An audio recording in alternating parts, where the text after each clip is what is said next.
Bismillahirrahmanirrahim. Assalamualaikum warahmatullahi wabarakatuh.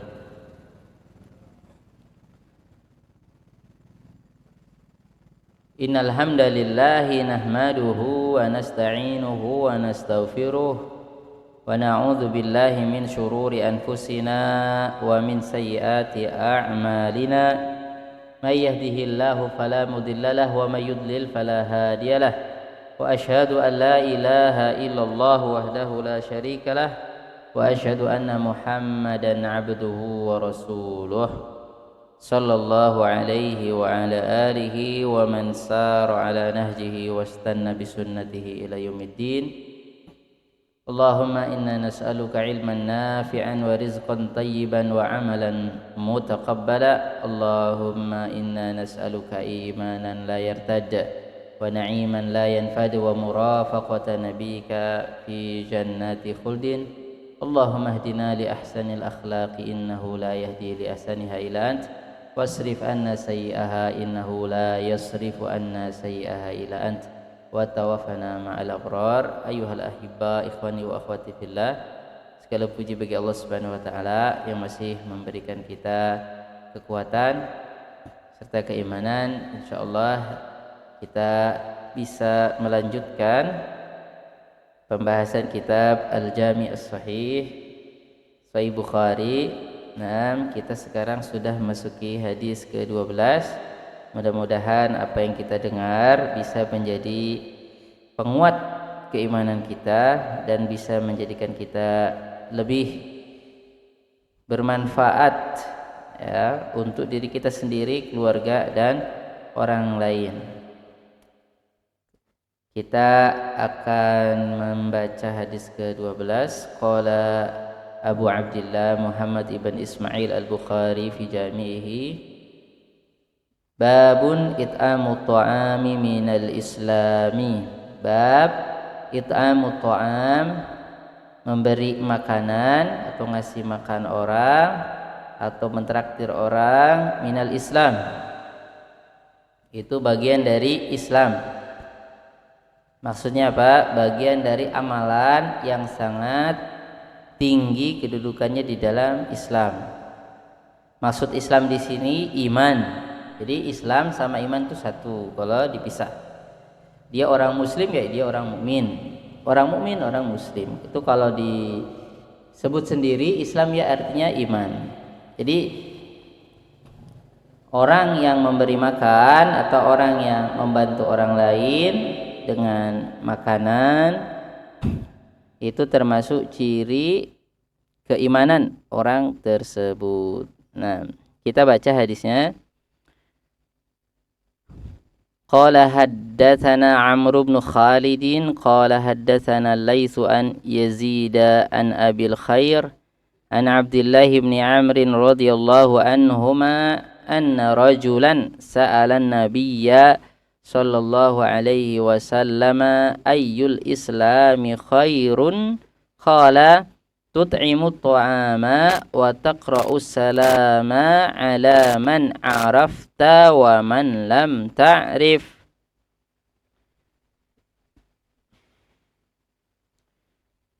Dari Amr bin Khalid, dari Laits ibn Yazid, dari Abi Khair, dari Abdullah ibn Amr radhiyallahu anhuma. Abdullah ibn Amr ibn Al-As kita sudah singgung ya.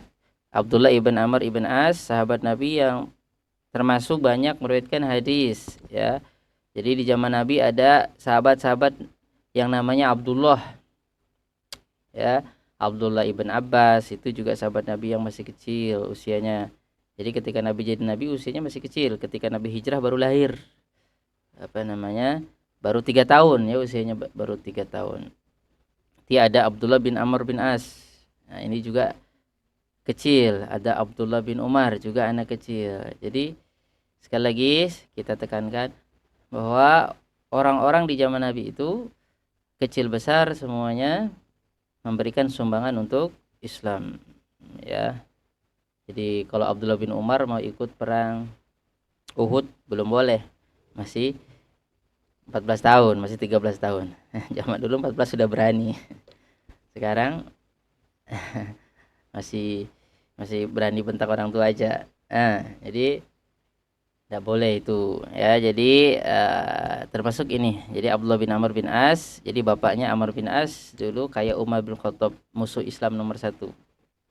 Paling benci kepada Islam, paling benci kepada Nabi Muhammad. Amr bin As sama Umar bin Khattab sama Abu Sufyan itu dedengkot ya, Quraisy. Nah, jadi Amr masuk Islamnya belakangan, Abdullah duluan, anaknya duluan justru masuk Islam ya. Jadi Abdullah bin Amr bin As ini termasuk sahabat Nabi yang rajin, kemana-mana bawa pulpen sama buku ya. Nabi ngomong apa catat. Kalau zaman sekarang kan rekam, zaman dulu nggak ada rekaman ya. Itu semangat beliau. Jadi wajar saja beliau meriwayatkan hadis Nabi Shallallahu Alaihi Wasallam.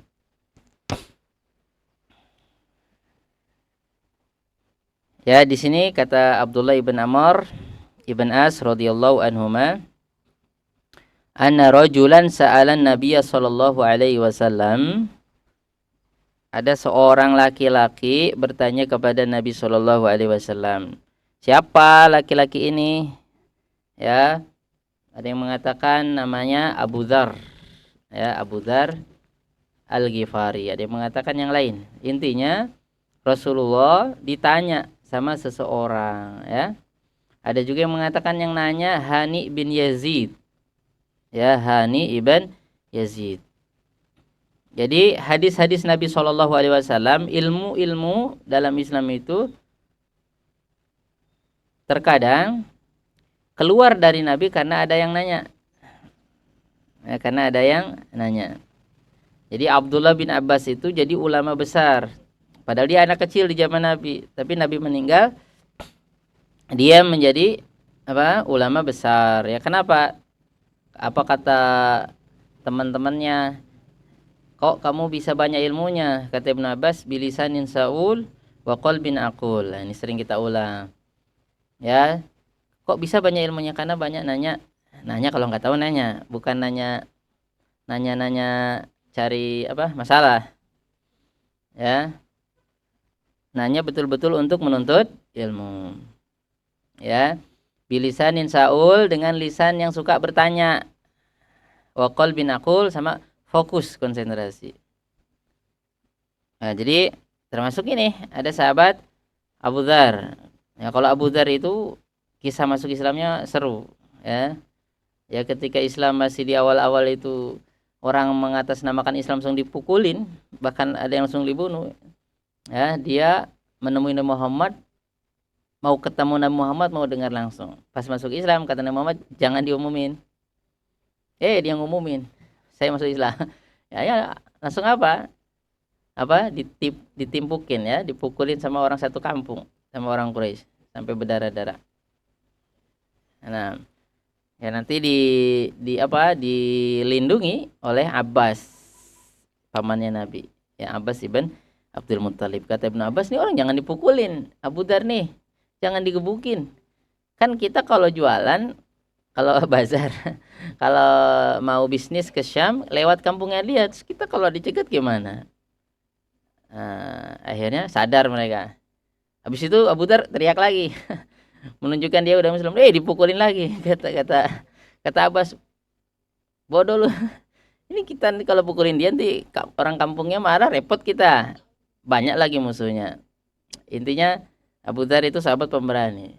Kata Nabi suruh diam-diam karena Islam masih belum kuat. Makanya Nabi dakwah sembunyi-sembunyi berapa tahun? Sering saya ulang, 3 tahun. Nanti terang-terangan sisanya. Jadi Nabi di Mekah berapa tahun? Dakwah 13 tahun. Di Madinah 10 tahun. Kemudian meninggal. Sudah selesai tugasnya. Tugas paling mulia itu berdakwah di jalan Allah Subhanahu wa taala. Wa man ahsanu qaulan mimman da'a ilallah wa amila sholiha. Jadi siapa yang paling bagus ya daripada orang yang berdakwah kepada Allah. Maksudnya mengajak orang kepada agama Allah. Itu tugas kita semua. Bapak harus mengajak anak istrinya kepada Allah Subhanahu wa taala. Istri harus jaga anaknya, mengajak anaknya kepada Allah Subhanahu wa taala. Itu tanggung jawab kita. Jadi bukan tugas Nabi saja. Nah, makanya Nabi kalau selesai ceramah pasti ngomong begini, liyuballigh syahid minkumul ghaib. Share gitu kalau kita like and share.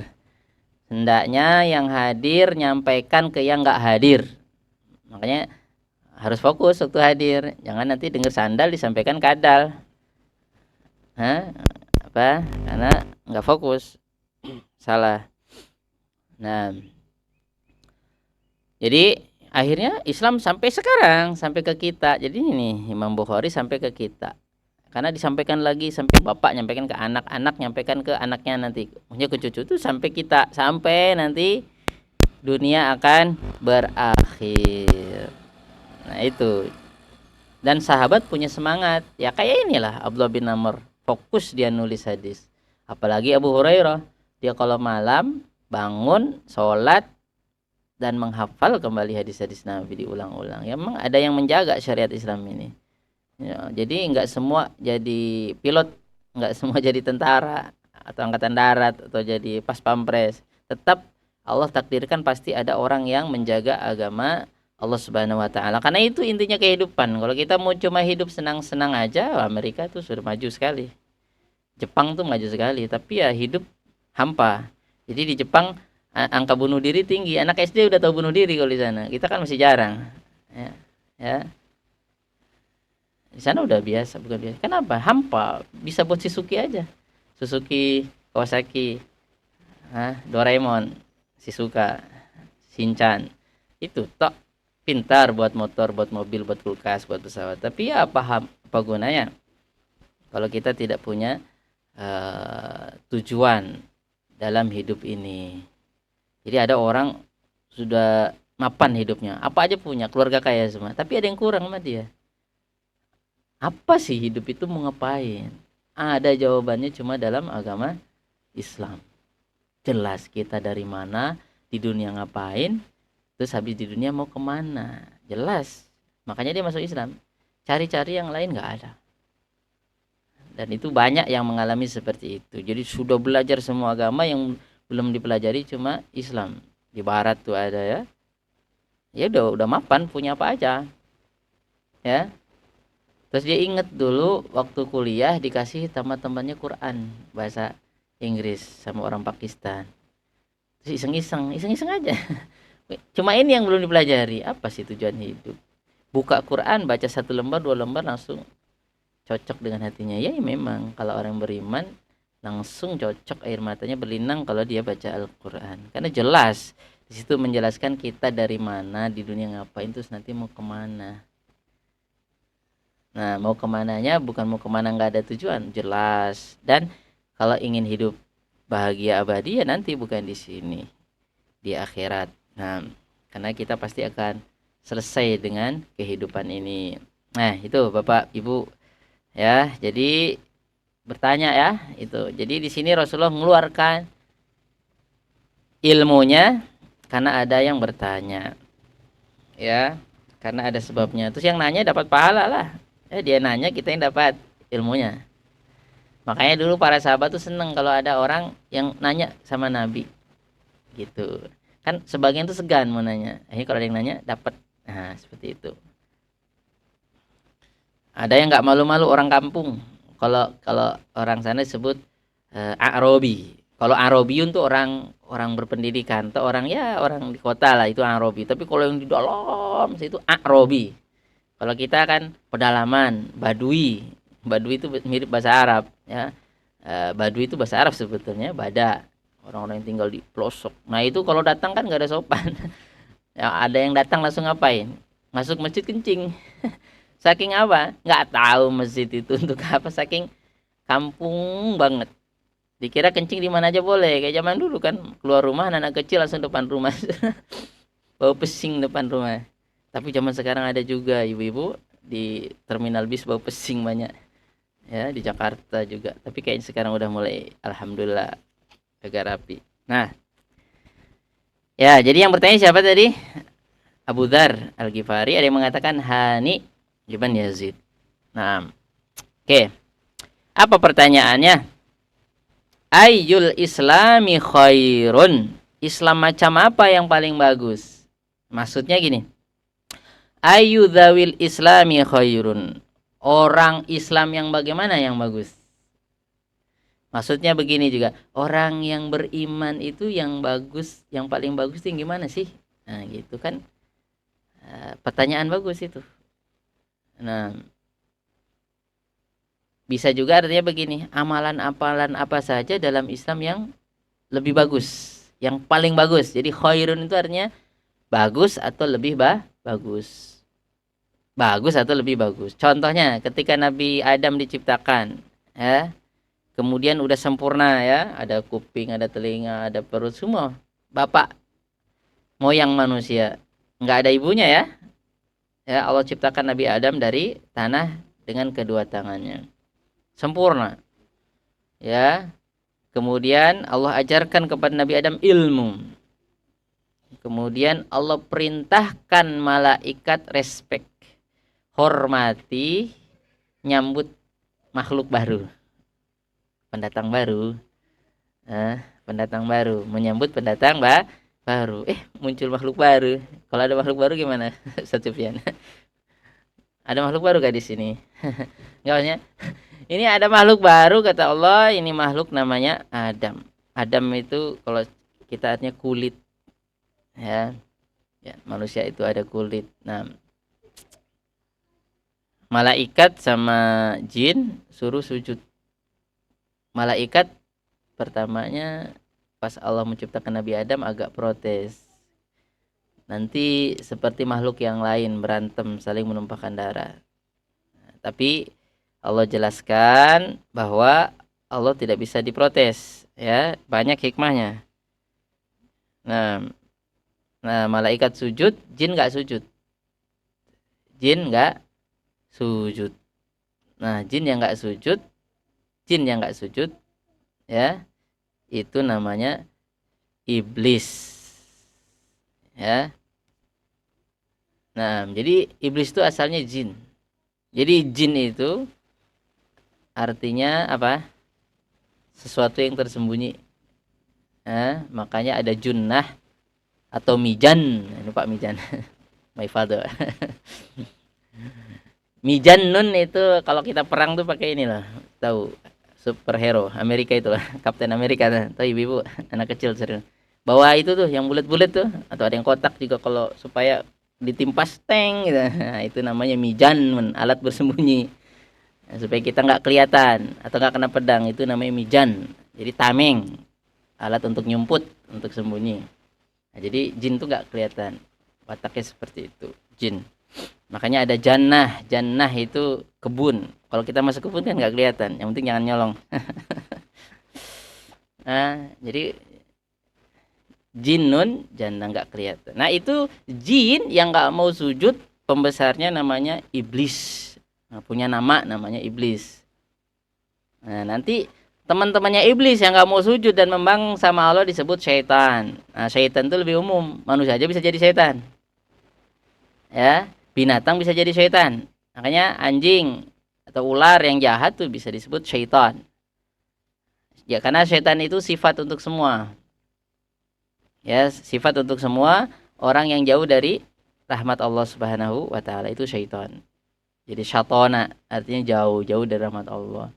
Karena suka membangkang. Coba orang tua sama anak yang suka membangkang, apa yang keluar? Nah, saya anak lagi berantem apa? Ada lo-nya, setan lo. Nah, jadi itu watak sifat yang jelek itu setan. Jadi manusia aja bisa jadi setan. Bisa. Kata Allah Subhanahu wa taala, "Wa idza khalau ila syayatinihim." Tolong nyebut. Jadi orang-orang munafik kalau balik ke setan-setan mereka, maksudnya ke bos-bosnya. Bos-bos yang jahat, Allah sebut setan. Nah, jadi nggak apa-apa sebut setan orang jahat. Oh iya. Setan menungso. Setan manusia. Sebagaimana firman Allah, wa kadzalika ja'alna likulli nabiyyin aduwan syayatinal insi wal jin. Dan pasti ada musuh orang-orang baik. Musuhnya para nabi itu ada setan-setan menungso dan setan-setan jin. Nah, jadi setan ada. Jahatnya bukan main. Kalau enggak menyakiti orang tuh enggak enak hidupnya. Kalau enggak ngambil harta orang dengan cara yang jahat tuh nggak enak. Ada yang begitu, ada. Tega banget. Nah, jahat sekali. Nah, itu juga udah setan. Nah, itu udah setan, gak usah cari setan, itu udah setan. Nah, oke. Jadi ayul islami khair, Islam apa yang paling bagus? Maksudnya amalan-amalan yang dilakukan orang Islam yang paling bagus itu apa sih? Gitu. Kan ini sesuai dengan pembahasan kita, Kitabul Iman.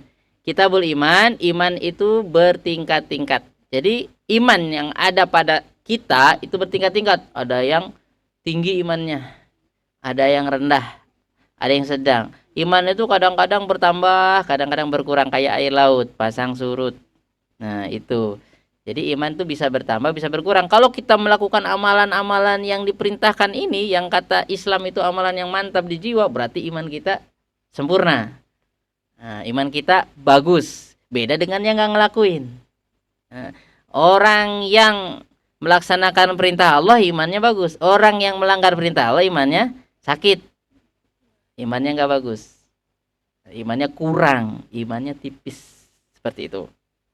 Nah, jadi ini sesuai dengan pembahasan. Jadi amalan-amalan tuh ada yang bagus, ya, ada yang lebih bagus, ada yang apa? Sedang, ada yang biasa. Tapi tetap dalam Islam sekecil-kecilnya amal soleh luar biasa pahalanya. Cuma nanti memang ada grade-grade-nya kayak sholat. Sholat itu paling abdul sholat apa? Sholat asar. Hafidhu ala sholawati wa sholatil wusta wa qumu lillahi qanitin. Sholat asar itu penting sekali. Karena itu waktu perpindahan berat sekali itu. Sholat asar itu. Ya. Makanya Nabi pernah waktu perang. Ya. Waktu perang kemudian dikepung dari semua sisi. Ya, di perang Azab. Akhirnya belum sholat asar sampai matahari terbenam. Karena sibuk berperang. Kata Nabi, syagoluna an sholatil wusta. Ya. Mala Allahu buyutahum wa kuburahum nara. Mereka membuat kita sibuk dari sholat asar.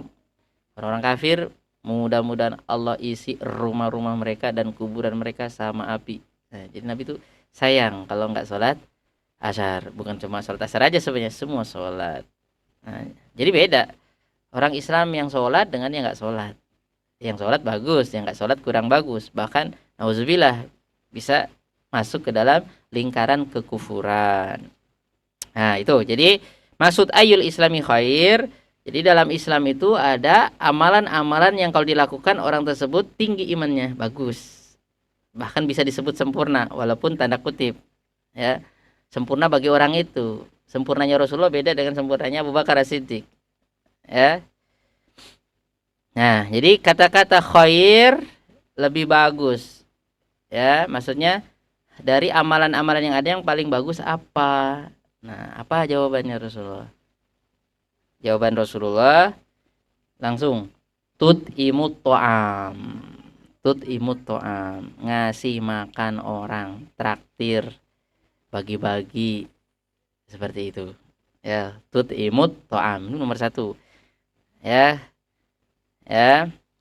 Kemudian wa taqra'us salam ala man arafta wa man lam ta'rif, dan membaca salam maksudnya mengucapkan salam kepada orang yang kamu kenal atau tidak kamu kenal. Rasulullah ngomong begini, apa hikmahnya? Ya sebetulnya ini berlaku untuk zaman itu dan sampai hari kiamat. Ya, zaman itu dan sampai hari kiamat. Ya, tapi ada kemungkinan juga di sini waktu itu Nabi itu baru hijrah, datang ke Madinah. Kaum muslimin itu harus tolong menolong karena yang miskin-miskin datang. Ya. Pendatang Rohingya bukan. Apa namanya? Ini kita harus tahu kalau jadi pendatang harus baik kayak Nabi dan para sahabat datang ke Madinah, ya miskin-miskin semua, hartanya dirampas semua sama Quraisy. Ya, cuma bawa badan. Sampai anaknya Nabi pun Zainab itu waktu mau hijrah diikutin sama Quraisy. Ya, lagi naik unta dikejar-kejar sampai didorong sehingga jatuh dari unta dan sakit, pendarahan, istihadah, pendarahan terus. Anaknya Nabi itu sampai meninggal. Ada orang yang keluar darahnya, perempuan terus keluar darah istihadah karena habis biasanya kan orang yang keluar darah terus itu perempuan sih, atau karena kecelakaan atau karena benturan atau karena penyakit memang dari sananya. Ya bagaimana perjuangannya? Nabi sendiri begitu, Nabi duluan hijrah baru anaknya belakangan. Seperti itu. Bagaimana perjuangan Rasulullah sama keluarga untuk kita mendapatkan cahaya Islam ini. Nah, jadi ada, kita ulang ya. Ada orang mengatakan anaknya Nabi nggak haid. Fatimah itu nggak haid katanya, makanya jadi wanita paling mulia. Enggak, haid. Seperti manusia biasa. Ya, Fatimah haid juga sebagaimana wanita biasa. Nah, taib inginnya menyanjung Fatimah, tapi ya caranya salah, hadis palsu itu ya. Fatimah nggak haid. Ya. Nah, jadi itu ya, kita lanjut di sini watut imutoam. Nah, ayat-ayat Al-Qur'an yang menceritakan tentang kita harus tolong menolong ya, termasuk memberi makan, itu banyak sekali. Bahkan ada surat, ibu-ibu pasti hafal. Ara'aital ladzi yukadzibu biddin. Tahukah engkau orang yang enggak percaya sama agama, orang yang mendustakan agama Islam? Nah, ara'aital ladzi yukadzibu biddin. Apa lanjutannya ibu-ibu? Alladzi, ibu-ibu. Ara'aital ladzi yukadzibu biddin fadzalikal ladzi yad'ul yatim. Jadi Allah sebut, nah ini perhatikan ibu-ibu, ini seru ini. Jadi ini ayat ini sebenarnya turun di Mekah. Termasuk surat, ciri-ciri surat yang turun 13 tahun di Mekah itu pendek-pendek ayatnya. Gampang-gampang. Makanya juz amma. Nah, juz amma itu sa'alun. Ya, nanti ada ina atau inakal kautsar. Ra'aital ladzi yukadzibu biddin fadzalikal ladzi yad'ul yatim. Nah, fadzalika itu tuh alladzi yad'ul yatim, orang yang tidak mau nolongin anak yatim. Jadi anak yatim itu orang yang lemah. Ya, orang yang lemah yang enggak ada bapaknya. Sementara dia belum bisa cari makan sendiri, belum balik.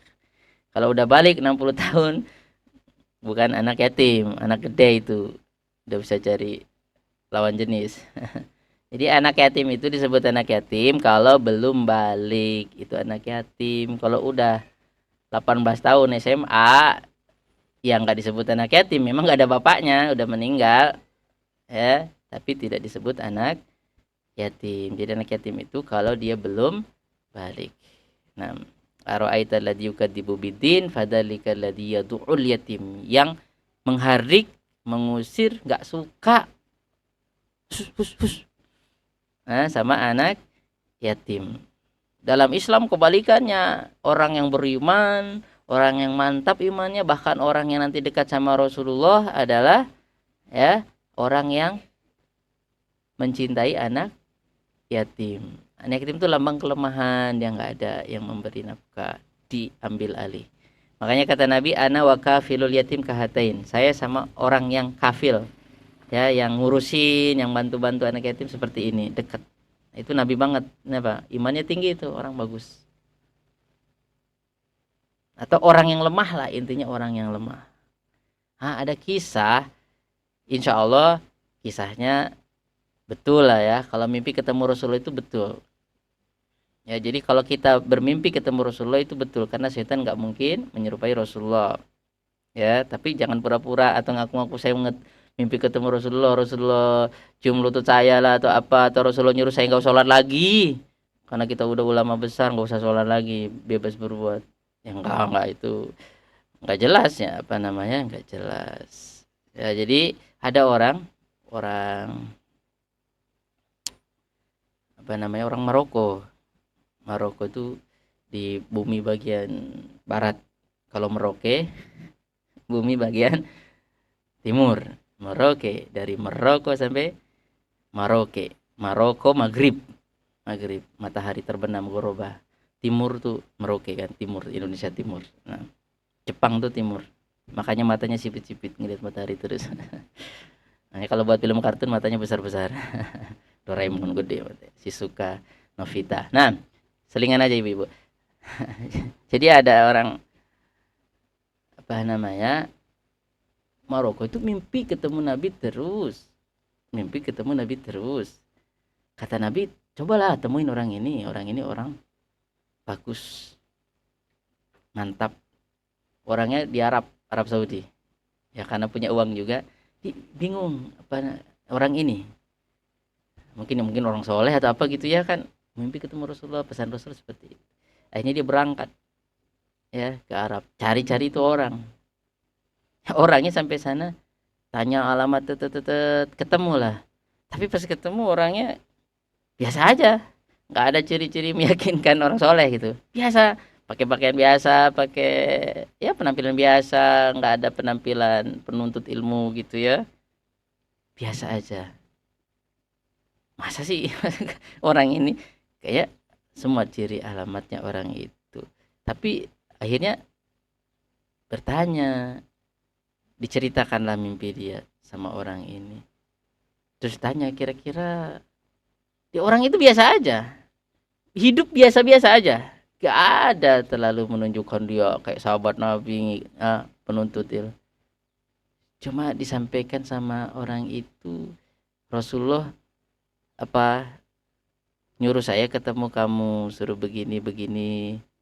Orang ini bingung ya, terus ditanya kira-kira kamu itu apa sih amalannya.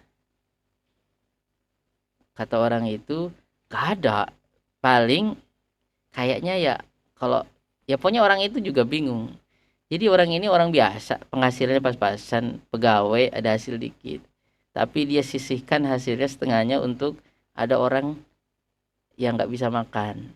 Pokoknya dia dari gajinya untuk ada ibu-ibu tua yang nggak bisa cari makan sendiri. Dia pokoknya gajinya dia sisipkan dan pokoknya nggak kekurangan itu. Itu aja amalannya.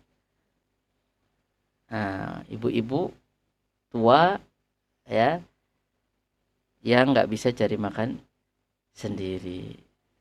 Dia nggak punya amalan yang lain, cuma itu fokus. Pokoknya ada harta saya bantu orang itu terus. Itu persis kayak Abu Bakar Siddiq. Abu Bakar Siddiq itu pas meninggal dunia, ya Umar ngelanjutkan dia. Jadi Abu Bakar Siddiq setiap pagi itu selalu ngasih makan ada nenek-nenek tua. Jadi sesibuk apapun nyempatkan untuk berbuat baik, ngasih makan orang-orang yang nggak mampu. Nah pada satu saat udah meninggal, ya Umar bin Khattab ngelanjutin, kan teman dekat itu, pokoknya itu teman amal soleh banget, pokoknya dilanjutin ya. Satu saat ngasih makan, cuma beda cara menyuguhkannya, nggak sebagus Abu Bakar Siddiq, dibuka dulu atau pokoknya sudah disiapin mantap lah kalau sama Bakar. Kok ini kata nenek-nenek itu, terus yang itu kemana, temanmu kemana, kok beda kamu? Udah meninggal Abu Bakar Siddiq. Nah, jadi sampai apa cara menyuguhkannya beda ya, cara menyuguhkannya beda. Umar melanjutkan. Nah itu, jadi memang sebagian sahabat tuh ketika dengar ini diamalin, bahkan jadi amalan sampai dia mati, nolongin orang itu ya. Makanya dalam Islam itu luar biasa, kata Nabi, ittaqun nar walau bisyiqqi tamrah. Selamatkan diri kita dari neraka walaupun dengan sebelah kurma. Sedekah tapi dengan ikhlas dan memang orang itu memerlukan. Ya, jadi di zaman Nabi ada ibu-ibu sama anaknya dua, ya minta-minta ya karena nggak ada lagi ke Bunda Aisyah, nggak ada apa-apa, Bunda Aisyah cuma ada kurma satu. Ya orang ini juga perlu, nggak apa-apa, bukan kurang kurma saya minta ATM sama nomor pinnya, atau nasinya kurang banyak, ya jangan begitu. Lagi viral ya, ya Allah mudah-mudahan Allah memperbaiki hati kita. Nah, jadi dikasih kurma diterima, terus apa, dikasih kurma dua kalau nggak salah, ya dua dua. Nah, akhirnya atau tiga, satunya dikasihkan anaknya, dua satunya pas mau dia makan anaknya minta lagi. Akhirnya apa, apa dibelah dua kurmanya, satunya kasihkan anaknya, satunya kasihkan satu lagi, dia nggak makan. Nah Aisyah ngeliat itu luar biasa. Jadi nah ini sedekah yang begini saja membuat orang tuanya ini selamat. Jadi kita ngasih makan anak, sedekah ke anak itu sebagaimana kita sedekah ke orang, bahkan lebih tinggi pahalanya karena sedekah keluarga dan sedekah juga, dua pahalanya. Kan kita kadang-kadang kalau sama keluarga agak males karena nggak dipuji. Kalau sama orang mungkin dapat pujian. Nah, itu harus kita perbaiki niat kita, jangan minta puji walaupun kepada siapapun. Nah, jadi itu betul-betul diamalkan oleh Abu Bakar Siddiq, ya, oleh Umar bin Khattab, memberi makan, ya, orang yang memerlukan. Jadi tadi ara'aita alladzi yukadzibu bidin fadzalikal ladzi yad'ul yatim wala yahuddu ala ta'amil miskin. Terus dia itu nggak nyuruh-nyuruh orang, nggak motivasi, ya, untuk ngasih makan orang-orang miskin.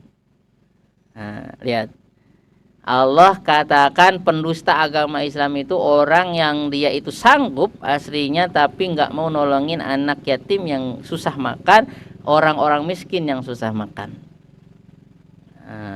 Nanti ibu buka juz amma ya, nanti ketemu lagi di surat Al-Balad. Jadi orang nolong orang yatim, keluarga sedikit dekat atau orang jauh, intinya nolongin orang yang memerlukan bantuan. Nah, makanya dinas sosial itu pahalanya aslinya besar, tapi jangan dikorupsi. Ya, bantuannya jangan dikorupsi. Karena itu Masya Allah pahalanya luar biasa, nolong orang, ya. Bantuan waktu Covid, ya, atau enggak Covid juga kalah bantu. Sebetulnya pemerintah Indonesia itu aturannya Islami sekali. Fakir, miskin, dan anak telantar dipelihara oleh negara. Itu Islami banget aturannya itu. Di zaman Nabi kalau orang nggak bisa bayar utang, nggak ada orang yang lain mau handle utangnya, negara yang ngambil alih. Jadi zaman Nabi betul-betul didata siapa yang berhak, siapa yang nggak berhak. Apa namanya? Nah, jadi luar biasa sesungguhnya dinas sosial ini, ya. Nah, mudah-mudahan semangat kita semua, ya, kita semualah dinas sosial tapi nggak resmi. Intinya ini juga untuk melembutkan hati kita, jadi sebagian kata para ulama mengatakan yang paling asyik dalam kehidupan itu kalau kita bisa bantu orang. Nah, kalau kita perasaannya udah begini, udah wah, udah tingkatnya itu udah ngeri. Nah, jadi kita bagaimana bermanfaat untuk orang lain. Ada orang begitu, ada. Selain Nabi ada juga, itu Bakar Siddiq, Umar bin Khattab. Gimana pokoknya hidupnya itu bermanfaat bagi orang lain. Jadi jelas hidup itu. Jadi hidup itu betul-betul berharga, bukan justru ngambil harta orang atau nyorong sawit orang, ya. Ya, orang yang mau panen kok nggak ada, terus ditutupin bekasnya. Nah, bukan gitu, justru sebaiknya bagaimana kita itu bisa membantu orang lain. Nah, seperti itu. Nah, itu adalah amalan yang dilakukan oleh para nabi semuanya, termasuk Nabi Muhammad Shallallahu Alaihi Wasallam, ya. Tut'imut ta'am, jadi ngasih makan orang, ya, yang memerlukan, seperti itu. Ada orang nah, ini kisah muhajirin ini tadi kita sambut, ya. Ini Rasulullah ngomong gini karena waktu itu orang-orang lagi pada perlu nih, orang-orang asli miskin-miskin. Yang kaya pun ke Madinah jadi miskin, apa? Dia rampok semua hartanya sama Quraisy. ATM-nya diambil, tapi nggak ada ATM. Nggak ada ATM ibu waktu itu. Jadi bawa badan aja syukur. Selamat nggak ditangkap sama Quraisy itu syukur. Nah, termasuk Umar bin Khattab itu waktu hijrah sama temennya bertiga. Janjian kalau kita di tempat ini malam-malam, yang satu ketangkap. Ayas kalau nggak salah yang ketangkap. Umar sama temannya selamat. Jadi Umar juga sembunyi-sembunyi kalau ketahuan, karena betul-betul dikontrol sama Quraisy siapa yang mau kabur ini. Soalnya takut juga kalau nanti ke Madinah, umat Islam di Madinah repot juga Quraisy. Kenapa? Ya jalan dagangnya di sana. Dia kalau mau bisnis, cari uang, cari makan, orang Quraisy mau jual beli, mau jualan, ya harus melewati Madinah. Kalau mau ke Syam, repot juga. Nanti kalau jalannya nggak aman, nggak dapat duit, matilah kelaparan. Makanya takut juga. Pokoknya dihalangin supaya nggak ada yang hijrah. Nah, itu lolos pun yang nggak bawa apa-apa, susah. Nah, seperti itu, laki perempuan semua berhijrah. Nah, jadi kekurangan, makanya kata Nabi, tut'imu ta'am, kasih makan, takdir, bantu. Hebatnya orang Muhajirin itu ketika disambut sama orang Mekah, sama orang Madinah, orang Aus sama Khazraj, baik sekali kan, baik sekali. Udah, kamu mau tanah, kita bagi tanah kita. Wah, pokoknya baiknya bukan main. Tapi yang muhajirin juga ngerti, nggak mau, saya mau kerja. Nah, padahal saya punya istri juga. Jadi kalau mau, kamu mau yang mana saya carikan. Masa ada orang begitu? Ya ada, tapi kan jarang. Ya. Nah, saking baiknya. Jadi tanah bisa dibagi, semua dibagi. Tapi orang muhajirin yang ngerti. Udah, yang penting kita mau kerja di sini, mau ulet, mau jadi orang baik. Nah, ya, karena ketekunan mereka, orang-orang muhajirin, jadi mereka orang-orang yang bermanfaat untuk orang-orang Ansor. Bahkan pemimpin-pemimpin di Madinah dari kalangan muhajirin semua. Gubernur-gubernurnya nanti zaman Nabi itu banyaknya dari kalangan muhajirin. Penduduk aslinya nggak marah-marah. Oh, kamu pendatang kok. Enggak, waktu sampai sempat terjadi ketika Rasulullah meninggal, bingung sahabat siapa pemimpin setelah Nabi. Itu orang-orang Ansor langsung ngangkat Sa'ad bin Ubadah, orang Ansor. Kenapa ya? Kamu kalau nggak kesini kan kita nggak ada, sempat ada begitu. Terus diingetin, ya diingetin sama Umar. Kan kalau pemimpin itu dari kerabat Nabi dan kafabel juga kan masih ada Abu Bakar. Masih kamu berani ngelangkahi Abu Bakar. Tapi dia sadar, habis itu bersatu lagi.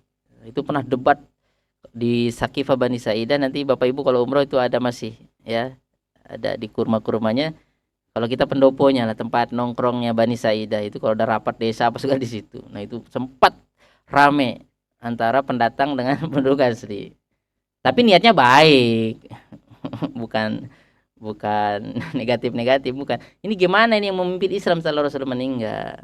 Jadi itulah biasa aja, nggak apa-apa. Apa namanya, sempat apa bersih tegang antara pendatang dan penduduk setempat, antara muhajirin dengan ansor. Tapi karena mereka itu dilandasi keimanan, ya biasa aja berbeda pendapat. Akhirnya tetap mereka sepakat, oke, kita angkat Abu Bakar As-Siddiq. Karena siapa yang berani? Rasulullah itu semuanya nunjuk Abu Bakar. Kalau Rasulullah nggak ada, Abu Bakar sudah jadi imam. Rasulullah itu sakit, ya udah, jelas sekali. Siapa yang berani? Abu Bakar itu hartanya semuanya habis untuk Islam, untuk menolong Nabi Muhammad. Dan Rasulullah selalu mendahulukan Abu Bakar Siddiq. Nggak ada yang berani. Ya, ngerti sendiri sahabat. Tapi sempat lupa diingetin. Oh iya. Akhirnya damai kembali dan Abu Bakar menjadi pemimpin. Soalnya milih pemimpin tuh repot. Serius. Berantem gara-gara itu. Emang ya, ya nggak? Kalau nggak ada dasar keimanannya itu pokoknya curang-curangan aja, yang penting dia menang. Ya nggak? Iyalah, menghalalkan segala cara. Nah, repot. Nah, ya tapi kalau orang beriman dengan iman yang betul, ya, insya Allah nggak sampai main curang atau main bohong seperti itu. Janganlah, ndak berkah nanti. Nah, itu tut imutoam jadi luar biasa. Kemudian wataqra'us salam, dan kita membacakan salam alaman arafta wa man lam ta'rif, kepada orang yang kamu tahu atau orang yang enggak kamu tahu. Dan Nabi praktekkan, Nabi itu salam kepada semua. Anak kecil ya disalamin, ya. Seperti itu. Jadi ini ajaran Nabi banget. Kita ngucapin salam, assalamualaikum warahmatullahi wabarakatuh. Kalau kita ngucapin salam 3 itu pahalanya 30. Assalamualaikum. Jadi ada yang datang sama Nabi, tok tok tok. Assalamualaikum. Assalamualaikum kalau orang Arab, kalau kita kan Assalamualaikum. Kula nuwun. Nah, ya, jadi ada sahabat, Assalamualaikum. Kata Nabi, Waalaikumsalam warahmatullahi, kata Nabi, asyrun, 10. Ada yang lagi yang kata-kata Assalamualaikum warahmatullahi. Nabi jawab, Waalaikumsalam warahmatullahi wabarakatuh. Kata Nabi, isyrun, 20, lebih banyak. Karena capek dikit kan nambah warahmatullah. Terus ada yang ketiga, Assalamualaikum warahmatullahi wabarakatuh. Ini perlu nafas dan kayak ceramah jadinya. Coba, Assalamualaikum warahmatullahi wabarakatuh. Dikira ceramah. Ya nggak apa-apa, itu pahalanya 30. Bukan ceramah tok. Ketemu di jalan, Assalamualaikum warahmatullahi wabarakatuh.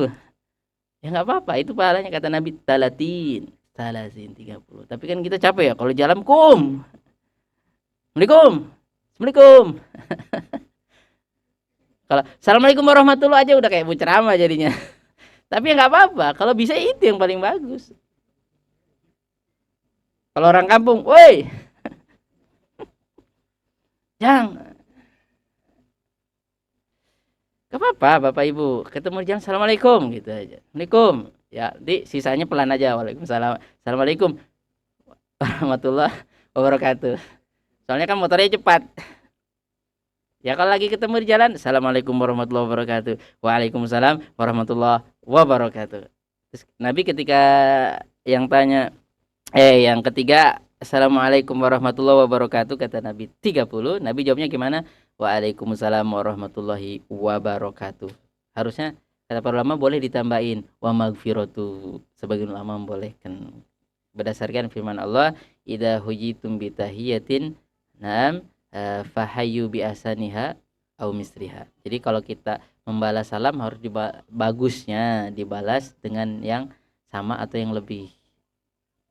Jadi kalau ada orang assalamualaikum, waalaikumsalam, cukup setimpal. Tapi kalau bisa balasnya lebih, waalaikumsalam warahmatullah.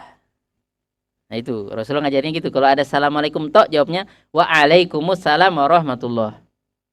Kalau dia assalamualaikum warahmatullah, jawabnya waalaikumsalam warahmatullahi wabarakatuh. Kalau dia lengkap, Nabi ngajarinnya lengkap juga, nggak ada tambahannya. Udah kita ikutin ini udah selamat insyaallah. Mau ditambah wa magfiratu sebagian lama membolehkan. Nah, oke. Nah itu. Jadi kenapa waktu itu kan masih belum kenal nih pendatang sama anu ya. Coba kalau sering ngucapin salam. Makanya ini siasat syar'i, siasat syariah. Jadi Nabi itu pemimpin yang luar biasa. Jadi orang nggak kenal. Kalau kita kan nggak kenal kan melotot nih mau nyuri ayam saya, nyuri motor saya itu, atau mau nyuri tanah saya, nggak. Kan ada kecurigaan kalau nggak kenal. Tapi kalau udah kenal kan deket, ya nggak? Oh monggo pakai aja, udah kenal. Ambil aja itu semuanya, sama pohonnya tembang nggak apa-apa, rambutan nggak apa-apa, cabut aja, masya Allah, saking baiknya, cabut aja sawitnya, saking baiknya. Tapi kalau belum kenal kan kita menatap penuh curiga. Nah, baik. Tapi kalau orang berislam itu udah nggak kenal ya salam aja. Habis itu kenalan. Nah, dia saling tolong menolong. Cuma yang ditolong harus tahu diri, bersyukur. Nggak bersyukur masuk neraka. Serius. Kalau kita nggak bersyukur berdosa. Kalau kita nggak bersyukur kita kufur. Kata Allah, la in syakartum la azidannakum wa la in kafartum inna adzabi lasyadid. Kalau kamu bersyukur, Allah tambah. Kalau kamu kufur, malah ngerundel, udah dikasih malah marah-marah. Ya, kayak perampok itu dikasih sedikit harta atau nyawa, minta semuanya. Habis diambil hartanya tembak. Enggak bersyukur udah dikasih harta, dibunuh juga orangnya biar enggak laporan ke polisi. Ya itu kufur. Udah dikasih masih mending udah dikasih kan, dirampok kasih. Habis itu diambil hartanya dibunuh. Nah, itu kufur itu. Ya. Nah, jadi kekufuran ada yang membuat orang keluar dari Islam, kekufuran ada yang tetap Islam cuma imannya lemah. Dikasih malah marah-marah. Udah dikasih loh marah-marah. Nah, seperti itu. Ya persis kayak orang-orang Yahudi yang terpencar-pencar ya, sejak zaman Romawi, orang Yahudi itu terpencar-pencar di berbagai penjuru dunia. Ya. Allah jadikan mereka bangsa-bangsa kecil. Tidak bisa nyatu. Pernah jadi satu kuat ketika mereka berpegang teguh dengan agamanya. Dengan agama Yahudi, yaitu agamanya Nabi Ishak, agamanya Nabi Ibrahim, ya, agama nanti agamanya Nabi Daud, Nabi Sulaiman. Tapi setelah mereka prakteknya salah. Ya ketika di zaman Nabi Muhammad aja Yahudi ada di Madinah. Ya, di Madinah dan sekitar Madinah. Cuma ya itu, mereka mengubah-ubah kitab demi kepentingan perut mereka, demi kepentingan kehormatan mereka. Itu kata Allah. Akhirnya tidak menjalankan syariat sesungguhnya. Tapi mereka ngakunya umat paling beragama. Makanya negara yang pakai nama Nabi cuma satu. Israel tuh. Israel tuh nama Nabi. Nama Nabi siapa? Yakub. Ya. Ya tapi amalannya bukan amalan Nabi, itu bahaya. Nggak boleh. Walaupun namanya nama Nabi, kalau kelakuan bukan Nabi ya jelek juga. Namanya Harun. Ya, tapi korupsi. Sampai sekarang nggak ketemu kan Harun Masiku.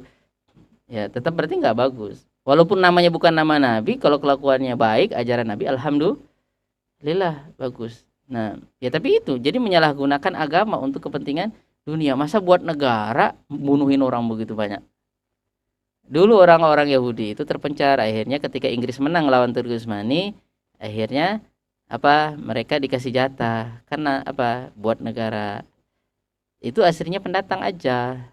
Dulu di zaman Turismani sudah ada Yahudi ada. Nah, ketika Inggris menang, mereka juga pendatang, pendatang aja, suruh tinggal sama-sama, tinggal pendatang aja, pendatang, pendatang. Pakai kapal rame-rame, kayak pengungsi itu bagaimana ramenya? Itu persis awal negara Yahudi. Sama orang Palestina dijamu, orang Arab baik-baik, monggo kasih makan, kasih minum. Lama-lama apa curang, diambil tanahnya, dia dipersenjatai, dibantu Inggris, punya senjata sendiri, lama-lama buat negara sendiri. Itu akhirnya penduduk aslinya diusir di Gaza, ya, nggak ada air, susah air, ya nggak ada listrik, susah listrik, ya termasuk Masjidil Aqsa-nya mereka yang buka kuncinya. Kalau kita nggak boleh masuk, nggak boleh masuk. Kalau boleh, boleh kita masuk ziarah. Kenapa mereka yang pegang? Tadinya mereka pendatang juga dikit, tapi pendatangnya nggak baik. Alasannya ini kan bumi warisan Nabi siapa? Nabi Ibrahim. Ini bumi warisan Nabi Daud. Ya iyalah, insya Allah nggak apa-apa, ini warisan. Tapi jangan jahat begitu. Ya, bumi ini milik Allah Subhanahu Wa Taala. Ya kalau semua orang aku begitu dengan cara yang bagus ya nggak benar. Ya nggak benar. Nah ini nanti kita ini juga bumi Allah sana. Ambillah sawitnya. Ini milik Allah bumi. Kan kita orang beriman, hamba Allah berhak. Ya kalau begitu hancur lah. Iya. Nah, jadi orang-orang yang beriman tuh berhak mengatur bumi. Cuma kan tidak seperti itu.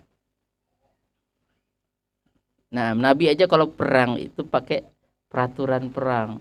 Jangan bunuh anak-anak, jangan bunuh, hancurin pohon, jangan tebang pohon-pohon, jangan bunuh orang yang nggak ikut perang, jangan bunuh perempuan. Itu aturan perang Nabi. Nah, ya itu masa mengatasnamakan negara yang keturunan Nabi Israel tapi jahatnya nggak ketulungan. Ya kenapa dunia diam aja ya? Yang buat PBB siapa? Ya dia juga. Susah jadinya. Nah, itu pintarnya mereka. Tapi pintar untuk kejelekan. Nah, jadi seperti itu. Jadi pendatang bersyukur, alhamdulillah, muhajirin bersyukur. Bukan justru menjelek-jelekan yang ngasih makan. Nah, itu fakta ya. Kalau kita nggak bersyukur, Allah justru membuat kita susah sendiri hidup ini. Coba kita nggak bersyukur dengan lingkungan kita. Di sini ditolak, di sana ditolak. Ya sama orang Yahudi itu ditolak di mana banyak. Kenapa? Karena sifatnya nggak bagus. Dia merendahkan orang lain. Merasa bangsa dia itu bangsa paling mulia, yang lain jelek. Kalau yang lain jelek, coba kita digituin, sakit hati nggak? Ya sakit hati. Sebeda-bedanya kita dengan agama orang, jangan menghina orang tersebut. Justru kita mendakwahi orang tersebut supaya masuk Islam, bukan justru dijelek-jelekan.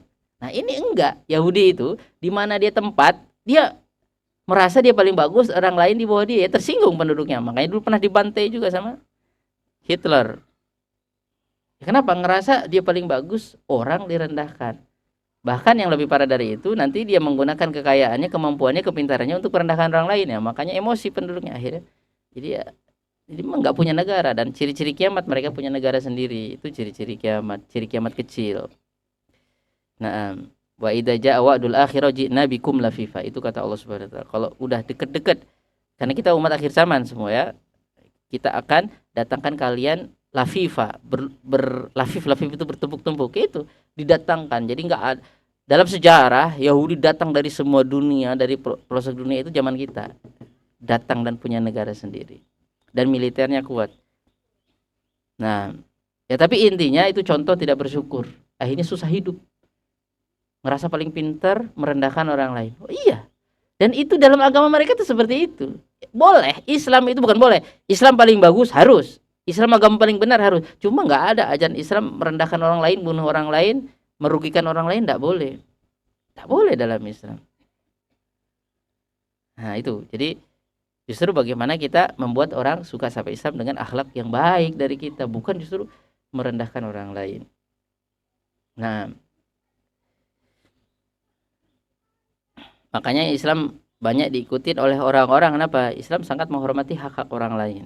Nah, ya jadi wa taqra'us salam ala man arafta wa man lam ta'rif. Nah, masalah salam ini penting sekali.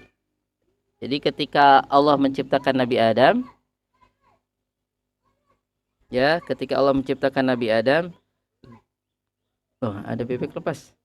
lama khalaqallahu ta'ala Adam, ketika Allah udah ciptakan Nabi Adam, qala idhab fasallim ala ulaika nafarin minal malaika julus. Ya, kata Allah kepada Nabi Adam, sonoh pergi ke kumpulan malaikat yang lagi duduk. Nah, jadi malaikat duduk juga menurut tadi sini. Duduknya gimana ya? Kita nggak tahu. Ya. Terus kata Allah, fastami ma yuhayyunaka. Terus dengerin. Nah, jadi ini Allah mengajari Nabi Adam, termasuk udah mengajari Nabi Adam. Kata Allah, fastami, dengarkan ma yuhayyunaka. Apa yang akan mereka ucapkan kepadamu sebagai bentuk penghormatan. Fa innaha tahiyyatuka, karena itu nanti akan jadi tahiyyatuka, penghormatan atau salam, wa tahiyyatu dzurriyyatika, dan anak keturunanmu. Nah, faqala assalamu alaikum. Ya, kemudian Nabi Adam mengatakan kepada malaikat, assalamu alaikum. Tahu dari mana? Ya Allah yang ngajarin.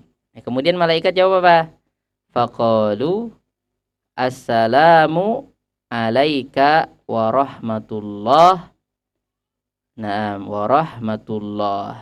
Jadi malaikat menjawab assalamu alaika wa rahmatullah. Kalau Nabi Muhammad ngajarin wa alaikumus salam wa rahmatullah wa barakatuh. Nah, jadi nabi-nabi itu punya syariat. Nah, syariat yang masih bertahan sejak Nabi Adam sampai Nabi Muhammad itu syariat salam. Ini mirip semua. Ya, semua nabi sama. Shalom, salam, keselamatan. Nah, itu. Keselamatan atas kita, bukan atas pagi. Selamat pagi. Selamat pagi. Paginya yang selamat. Kita nggak selamat. Ya lebih bagus assalamu alaikum, keselamatan atas kalian. Ngomong-ngomong jam berapa? Ih, udah jam 8:19. Astagfirullahalazim. Enggak terasa ibu-ibu. Mohon maaf ya kepanjangan. Jadi udah jam 8:19. Jadi mengucapkan salam, yaitu salam yang masih menjadi syariat sampai zaman Muhammad. Salam kita udah jelas, alhamdulillah. Jadi kita ngucapin salam sama yang kita kenal atau enggak kita kenal. Praktekin lah. Ketemu orang di pasar, assalamualaikum, beli. Nggak apa-apa kan? Di bis juga assalamualaikum, tapi hati-hati, nanti ada yang assalamualaikum mau hipnotis ya, tetap hati-hati juga. Pura-pura kenal kan dia, ternyata mau ngambil uang kita, akhirnya kita kasih dompet kita. Nah itu hati-hati. Tapi intinya, pokoknya kalau kita orang Islam yang baik, Islam kita lebih baik daripada yang lain, atau kita melakukan ini berarti kita baik Islamnya, ya ucapin salam kepada yang kita kenal atau enggak kita kenal. Kepada orang non muslim, Nabi Muhammad mengucapkan salam kepada orang non muslim kalau dakwah. Tapi salamnya bukan begini. Assalamu ala manittaba'al huda, gitu. Keselamatan bagi orang yang ngikutin petunjuk. Itu Rasulullah mengucapkan itu salam itu kepada Raja Heraklius yang udah kita bahas kan. Jadi enggak assalamualaikum warahmatullahi. Jadi kalau sama orang non Islam, kita jangan ngucapin assalamualaikum warahmatullahi. Tapi kalau dia ngucapin itu bukan ngejek, kita jawab. Ada tetangga kita orang Kristen atau Yahudi, assalamualaikum Pakcik. Waalaikumsalam warahmatullahi. Enggak apa-apa. Kalau bukan ngejek. Di zaman yang enggak boleh itu kalau ngejek. Di zaman Nabi orang Yahudi ngucapin salam sama Nabi, cuma salamnya ngejek-ngejek, membuli Nabi. Nah, itu apa namanya? Kalau mereka ngucapin salamnya bukan karena ngejek, kenapa? Boleh dijawab. Sebagian ulama mengatakan enggak boleh dijawab kalau yang ngucapin salam orang non muslim. Tapi kita boleh ngucapin salam kepada orang muslim. Boleh, tapi salamnya tadi assalamu ala manittaba'al huda. Keselamatan bagi orang yang mengikuti petunjuk. Ya ente enggak kalau enggak ngikutin petunjuk. Tapi tetap kita harus berbuat baik kepada dia, berdakwah kepada dia dengan akhlak mulia. Mudah-mudahan dengan akhlak kita dia masuk Islam sebagaimana akhlak Nabi Muhammad sallallahu alaihi wasallam. Nah, terus boleh enggak kita ngucapin sampaikan salam saya sama dia? Boleh, itu juga salafus saleh itu gitu. Kalau kita mau pergi nanti ketemu sama dia, sampaiin salam saya, salamin.